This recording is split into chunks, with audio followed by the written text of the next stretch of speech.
Hello everyone. Let us continue our discussion on machine learning. In the last session, we have had some introduction on machine learning, and we talked about different types of learning, and we had a detailed discussion on supervised learning. So, in supervised learning, you have seen that in the data set we have a set of input features and we have the target or the level, that is the output of the data as well in the training set. So our approach in supervised learning is mainly that we take the training set, we try to predict the output, and then we compare the predicted output with the actual output, and based on that, how close the prediction is to the actual one, the algorithm is modified or the model is getting enhanced, and then that algorithm or the model is implemented on some unknown test data set. So that was supervised learning. But in unsupervised learning, the main thing is that we don't have the output data in our data set. So it's a unlabeled data of unknown structure. So that is what we get, that we don't have the output value, so we cannot predict any output value and then compare. That process cannot be done. So in case of this unlabeled data, we generally go for unsupervised learning. So here we try to explore the structure of the data to extract meaningful information. So you understand that as we have only a set of features and not the output, so it is not possible that we predict some output and compare in case of training. So what we try to do here, that we try to understand the data set and try to get some meaningful information from the data set. That is the main purpose of unsupervised learning. There are three main categories of unsupervised learning. They are clustering, association, and dimensionality reduction. Dimensionality reduction techniques we have already covered as part of data pre-processing. So I think that time also I told you that dimensionality reduction is also referred as some unsupervised learning, because in dimensionality reduction we actually understand the data, learn the data, and try to get more meaningful information from the data set. So that's why it is a part of unsupervised learning also. Okay. So the first category of unsupervised learning that we are going to discuss is clustering. So from the term you can understand that here we are trying to cluster the data set. So based on the different features, the similar kind of data we can cluster together and we can make some different clusters. So from the figure you can understand that in the x-axis and y-axis I have plotted x1 versus x2, and based on the output I have made some three clusters. Means from the data set I have tried to get some three groups of data. So maybe group 1, group 2, and group 3. So from this I want to have some conclusion that okay, whatever data was supplied, they are of these three categories, this 1, 2, and 3. So whenever a new data is coming, then if it is in this particular circular area, then I can say that this data is part of this group. Now if another data set is coming where it falls in here, so I can say that that new data is part of this group. So here with the data set as part of training data, we have created these three groups and tried to make some clustering of the data. So that is the purpose of this clustering algorithms. So here we have some points written. So used for organizing information into meaningful clusters or subgroups without any prior knowledge of its structure. So it's not important that I know the structure, but I'm just trying to make the grouping based on some similar features. Each cluster is a group of similar objects that is different to objects of the other clusters, of course. So as they are close, so the data sets which are close with each other, we are forming a different group with them. So these are the common applications of these clustering algorithms. This is customer segmentation, enhanced search engine, DNA analysis, etc. Okay, so maybe suppose in the class there are some 200 students. If I have to make some groups, then what I can do, I can ask for all the features or characteristics of the students, and based on that, okay, these are the common features of the students, then I can make some 5 groups. And when a new student is coming, then I may compare that his or her features are matching with which group, then I can place the student in that particular group. So that's kind of a clustering technique. So there are many algorithms available. Some of the very important ones are the k-means, hierarchical clustering, density based clustering, etc.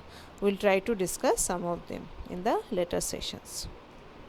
Okay, now is dimensionality reduction. You understand that we try to reduce the dimensions to get some more meaningful data and to have some easy processing. So dimensionality reduction we have already covered, so I will not go in the explanation. Next comes association.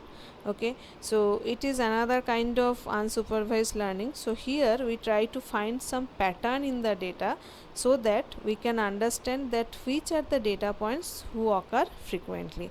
So the best example to discuss this is market basket analysis. Is a very common and important analysis is being done mainly in the supermarkets, right? What they try to understand, that when a person is suppose buying milk, then with milk what is the next item he or she buys very frequently. Suppose whenever we buy milk, we are going for some health drink, and we are going for some bread and then butter, like that. So if most customers are doing the same way, same pattern, then what the supermarkets decide, that they will keep the items in that order, so that when I am buying some items in the supermarket, then whenever I am buying a bread, maybe most of the time I will look for butter as well. So if that is placed just beside bread, then it is usually it is convenient for me to pick up that item, right?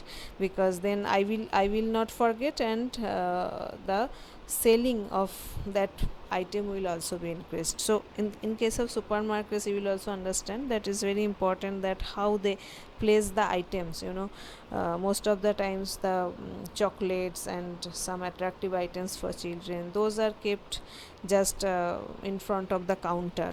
So what happens, that whenever the children are there with the parents in time of billing, so they just see that item, and they insist that they want to buy that item. So it's kind of an analysis is being done nowadays with the help of machine learning. So the purpose of this learning is that we are collecting the data set, then we are trying to understand what is the relationship between the features, how they are closely associated with each other. So that is one kind of association that we are trying to find, and that is the unsupervised learning. So these are the applications I already told you, that market basket analysis, some medical diagnosis, maybe that if these are the symptoms, these symptoms are coming one by other, then that is the disease for most of the people. So if I have that data, then whenever I am having a patient, suppose the doctor is having that patient with all these symptoms, then he or she can understand that, okay, if these two symptoms are there, then maybe this third thing will also happen to that patient, and they can take some preventive actions. So these are some very important applications of association, and few algorithms are also available, a priori, eclat, epigrowth, etc., and we'll try to discuss some of them in the coming sessions. Okay, so we have covered unsupervised learning. So you understand that we have some unlabeled data, and our main purpose is to get some meaningful information from the data we have. So now we are moving to another category of machine learning, that is called semi-supervised. So from the name you understand that it's kind of a midpoint of supervised and unsupervised learning. So both of the features are present here. So what is that? So here mainly the purpose of this learning is to handle data where it is a mixed of labeled and unlabeled data. So we told earlier that when we have labeled data, then we go for supervised learning. When we have unlabeled data, we go for unsupervised learning. But here sometimes we have some data set where there are few of the data which are having the labels and most of the data are not having the labels. Then what should be our approach? So in those cases actually semi supervised learning comes into picture. So what they do mainly, these label data are considered first, so they are being trained with those label data, and based on those label data they generate some predictions and they try to improve the model, and then the rest of the data they take those at the testing data, and based on the model that is generated from the label data, the output is predicted for those data set where the label data was not present. So now there are, suppose there are total 100 records and there were some 20 records where we are having the output.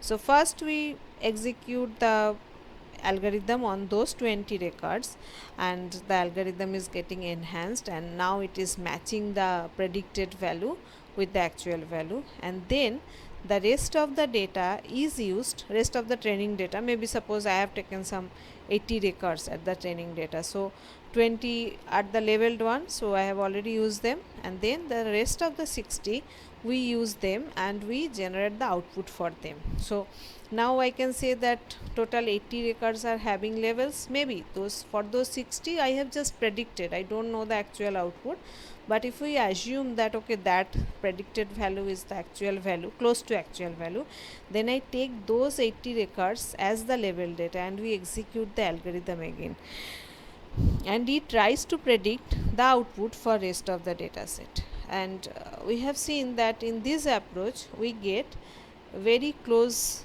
result to the actual one. Okay, so there are many approaches, different approaches that can be taken in semi supervised learning.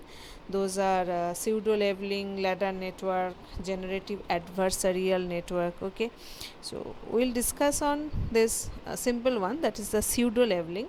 So here it is the model is trained with label data, so the data set where the label was present, first we train the model with those data, predict outputs for unlabeled test set, that I told you that I have some other data set where the label is not present, so now the model is executed on this unlabeled data set and output is predicted.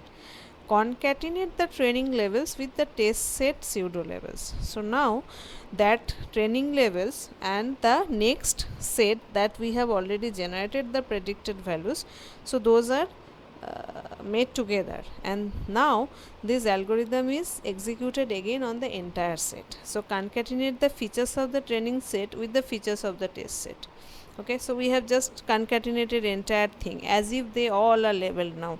Finally train the model in the same way again with the new training data set. So now I am training the model with the new set. Okay, the new set means we had the label data already present, and for some of the records we have generated the label data. So now again I take entire set as the training set and we improve the model gradually. Okay, so actually there can be many iterations and we have to do many experiments to enhance our models, but that is the overall approach of semi supervised learning. So in summary we can say that in semi supervised learning we take the data set having only the label data, we train our model, and then for rest of the data where label was not present we generate, we predict output for that, and then again we take the entire set out as our training set and we again train the model, and in that way it grows gradually and then it can predict output for other data sets not having the labels. So that is semi supervised learning. Okay, now the another type of machine learning, that is deep learning. So from the diagram you can understand that it's kind of a multiple layer learning. Okay, and it is here it is written neurons, so it is like our brain this network of neurons is designed as per our brain only in deep learning. So here there is the first layer, the blue colors, that is called the input layer. Here actually the raw data is fed to the system, and output neuron are the green layer you can see. So it's from there we get the predicted output value, and in between we have multiple layers, means we can, in these hidden neurons you can see this orange layer, we can have one layer or we can have multiple layers, and from these blue layers the input is fed to this all these hidden layers. Okay, as I told you that these hidden layers, there can be one hidden layer, there can be multiple hidden layers. So in these hidden layers the data is getting processed many times with many logic and algorithms, and then it is pushed to the output layer where the prediction is generated. Okay, so it's a subfield of machine learning. It uses a hierarchical structure. I told you that it is input layer, then one or many hidden layers, and then the output layer. This architecture allows to tackle the data analysis in a non-linear way. So actually we can have, if you just see the picture again, you can see that from one node there are many edges coming to another node. So it's can be, we can generate new functions where we are taking multiple inputs, so it can be processed in non-linear way. Okay, raw data is taken in the input layer as I told you and processed in the hidden layer. So hidden layers can be multiple, so depending on the requirement of processing, the complexity of processing, there can be many hidden layers where there are a lot of non-linear functions are working on the data, and many levels of processing, many changes, and then it finally goes to the final layer. Prediction is generated from the final layer. Then there is another important term, that is back propagation. So when the output is generated from the final layer, that predicted output, then it can be compared with actual output, and based on the difference we find, maybe we have to fine tune the logic written inside the hidden layers, because you understand hidden layer is the kind of black box where actually the data is getting processed. So based on the outcome and the actual outcome and the predicted outcome, the model can be learned. So that is called the back propagation. So first of all, the input data, from input it is going to the hidden layer. So this is the input layer, data is moved here, processing is done, and then after all the hidden layers, finally it goes to the final output layer where the predictions are generated. Then this prediction is compared with the actual output, and based on the differences we find, there is some back propagation of information, so that these layers, the logic used in these layers, the constants, the values, etc. used in these layers can be modified, so that the outcome we generate can be close to the actual one. So first, initially maybe there is some logic is written, the data is here, outcome, it is compared with the actual output, and then the difference or any change required, that is back propagated to these layers, so that they change themselves, the model is learned again, and again that data is processed and the outcome is generated, and this way the model is well trained. Okay, so that is deep learning. This is some topic which needs a lot of discussion, so if time permits we'll go to deep learning as well. Okay, the next branch, that is called reinforcement learning, is very important one. There are few key terms about it, so it is important that first we understand what are the terms. Okay, so first one is agent. It is nothing but an algorithm or some logic that is getting executed. Then there is environment. So environment is where the agent works, means actually the data set that is provided, or the path how to process the data, everything is the environment where the algorithm is working. Then comes state. It is the current situation of the agent. Okay, so where it is, where the algorithm is in the currently, that is the state of that agent. Then comes policy. that is method to map agent's state to actions, means from one state to another, one state to another, how the algorithm or the agent is proceeding, that is the policy, means the method that is written, and based on that the algorithm should proceed. And then comes the reward means the agent gets when it does something, can be positive or negative, means when the agent moves from one state to another state, then that state can be a good one or bad one. So if the state is good, then it gets positive reward, if it is bad, it gets negative reward. So these are some terms which are important. Then we are trying to explain in brief what is reinforcement learning. Okay, so it's a special type of machine learning, and it can be a type of deep learning as well, because there is sometimes we hear the term deep reinforcement learning. So some people refer it as a branch of deep learning, but it can be without deep learning also, it can be a machine learning part as well. Okay, so training of machine learning models to make a sequence of decisions. So here some environment is given to some algorithm or agent, and it has to take some decisions so that some task is accomplished, but in the best way, and it gets the maximum rewards.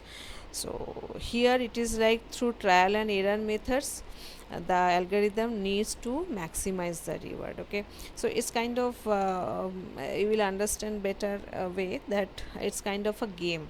There are some mobile games you play very frequently, that there are some hurdles, maybe that one person or one animal has to move through some paths, and there are a lot of problems, they are hidden, or it may eat the person, or it may reduce its strength, something like that, right? And ultimately you have to reach some destination.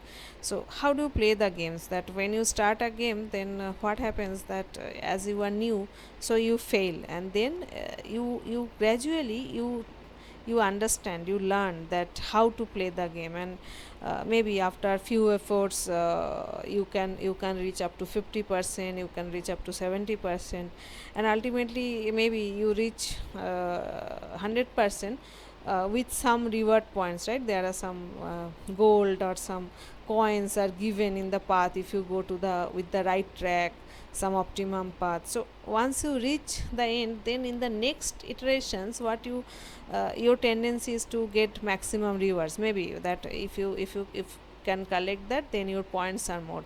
So what you do generally when you are playing those types of games, that you try in the continuous iterations, as now you get more and more familiar, you know that which path you should follow, or which are the ways you should go from one point to another.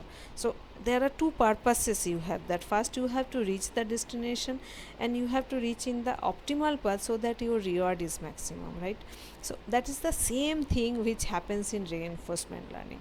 So here the purpose of this algorithm is to learn from trial and error. So means no one is giving it that okay, this is the exact set of rules, that this is the exact set of path that you have to follow, but lot of possible ways are there, you can go to those paths, but your purpose is, first of all, you have to complete the task, means you have to reach your destination, and you have to maximize the reward. So these algorithms also work like you, the same way as you do trial and error maximum times, it also does the same thing, and with lot of trials it achieves that. Means as you can, if you can give lot of if the infrastructure is good, then high processing and memory etc are given, then that those algorithms can reach actually the best possible way. So that is the flavor of reinforcement learning, because sometimes we don't have that, that really we don't have that exact path to run the algorithm to achieve that. So in those cases, this trial and error is the only way, right? So that's how these algorithms actually are getting executed, but there are lot of challenges. First one is preparing the simulation environment. So someone prepares the games for you, so it is also the same thing, like that the entire simulation needs to be prepared for training. So start from the starting point to the ending point, all types of possible situations, and then what is the reward and what is the negative reward, penalty you can say, or where it will be lost and how many times it can do the tries, all possible. So everything, this simulation environment is very important, right? So if someone wants to prepare you to play a game, then that environment needs to be prepared in such a way so that when in the real environment you are going to place, and then you should be very familiar with everything. So that's one challenge. Then transferring the model from training to real environment, so that's another important thing. You will understand with a better example that autonomous cars, those nowadays those are very hot topic and very challenging one also. So once the car is, get ready for autonomous driving, then it needs to be executed in some training environment, that okay, this can be the road situation, these are the signaling, these are the types of that there can be hose, there can be this people can be there on the road, or there can be cars, all types of situations it should learn. But that is again the training environment. But when we put that car in the real environment, real road the car is running, then there can be some unforeseen situations as well. So that is the difficulty. Okay, so that is one thing. And then scaling and tweaking the neural network, controlling the agent is another challenge. So when this reinforcement learning is done in the neural network, then again is actually this deep learning methodology, so there are a lot of hidden layers, it has a lot of complexity. So doing entire thing for the reinforcement learning is always the challenge. And rewards and penalties, so these are the only way of communication, right? So that you will understand that when you are playing the game, as you are proceeding, the only thing you are getting is how many rewards or penalties you are getting. So from that way only you understand that okay, I am not going to the correct way or correct methodology I am following. But it is not always that easy to make you understand that okay, these are the rewards, so you have to follow that path only. So sometimes you will say that few of your friends are very much you know good in those games, but not all, because only giving reward and penalties cannot teach everything. So that's one problem with this type of reinforcement learning.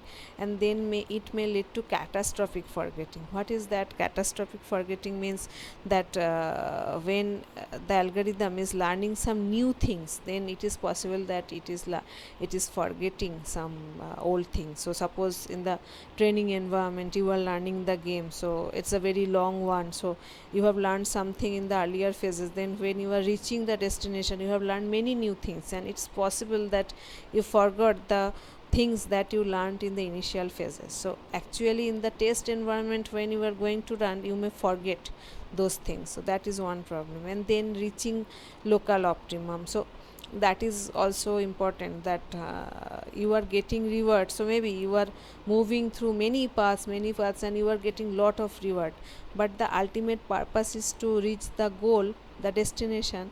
uh, the algorithm may be in such a way it is running that it is gaining lot of reward, but it is not reaching the destination. So that will also not solve our purpose. So those two things are important at the same time, right? And then maximizing rewards and completing task. So it is the challenge that we maximize the reward and at the same time we are completing the task, right? So I told you that the main purpose is I have to reach the destination and I have to maximize the reward count. So doing the two things simultaneously means learning from the simulation and accomplishing both the things sometimes becomes challenge for reinforcement learning. Okay, so fine. So that is the challenges, but reinforcement learning is, it's the very important type of machine learning branch and deep learning branch as well, because in reality we don't have that much all the things ready in our hand, or we have all the path or all the way. We don't know most of the time what we have. Maybe we have some data set, and we know that what are the possible ways to achieve this, but we don't have the exact path. So in those cases, those situations, reinforcement learning comes into picture, and it actually makes the things complete, that okay, we can achieve something with the best possible way. So that can be done through reinforcement learning only. So now we have covered the main branches of machine learning. We have discussed about supervised learning, unsupervised learning, semi supervised learning, deep learning, and reinforcement learning. In the next sessions, we'll get into some specific algorithms as part of machine learning. Okay, so hope you understood those things. Thank you for now.